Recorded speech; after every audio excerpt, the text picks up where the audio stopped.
The process of transforming raw agricultural products has come under the spotlight as the Gauteng government looks to boost the provincial economy and by extension the national economy.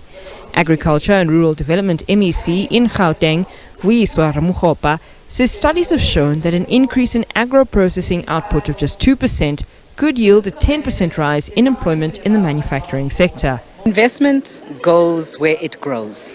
People will invest in whatever can grow. And Gauteng, as I'm saying, is quite strategically positioned in terms of our national position, quite centrally, but also we have links even to the African continent, our neighbors in the SADC region and otherwise, OR Tambo and various airports through which we can ship food out, but also then, as I'm saying, the logistics, the industrial capabilities are largely here.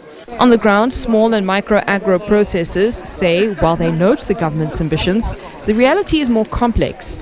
Manufacturer of a bottled chunky chili relish, Tsepiso Manyoha, says the compliance in food safety is very costly, while access to markets also presents its own challenges. I think our programs and assistance comes a lot for production. A lot of entities, the help is there to get you a facility, but once you are in the market, then what? That's where the really make or break is. I think for us, production hasn't been as big a challenge as really staying in on access to market. An initial 100 million rand fund was announced at the two-day event.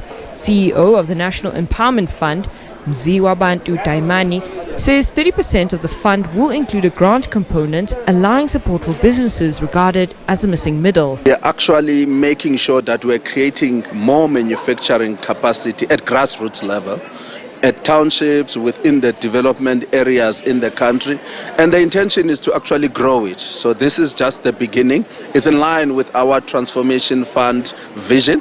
We want to create a 20 billion rand fund per annum.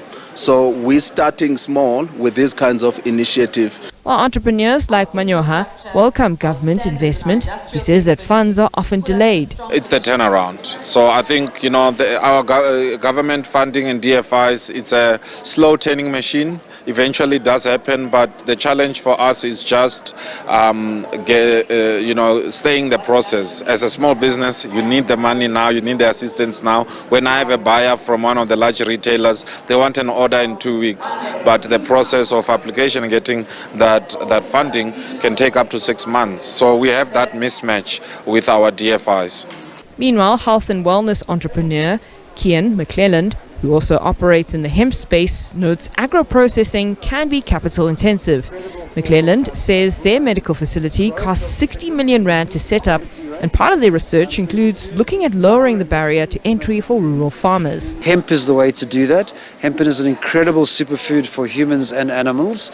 So we started doing that research in 2019 in partnership with the CSIR, and it ended up late last year with 2 products, a superfood for primary school children and a superfood for chickens, and that whole process was as a result of a partnership between Druids Gardens, Zindala Zumbili, the CSIR, and then it was funded by GDOD, the Gauteng Department of Agriculture. From government plans to the hard work of small businesses, Gauteng's agro-processing story is about turning big ideas into real businesses and making sure that growth includes everyone, not just a few. Nosipho Khatebe, SABC News, Johannesburg.